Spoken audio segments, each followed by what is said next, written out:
Do you know anybody named Million? I only knew one with Milano who used to watch us when we were kids.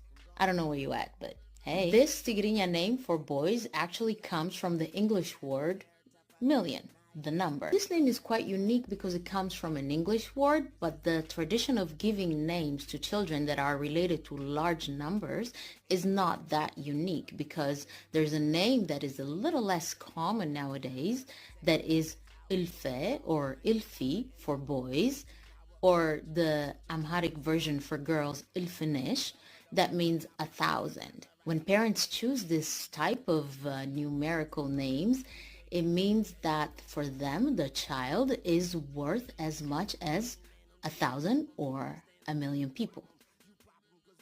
Registration to our language courses is now open. Join us on semikids.com. Culture is cool.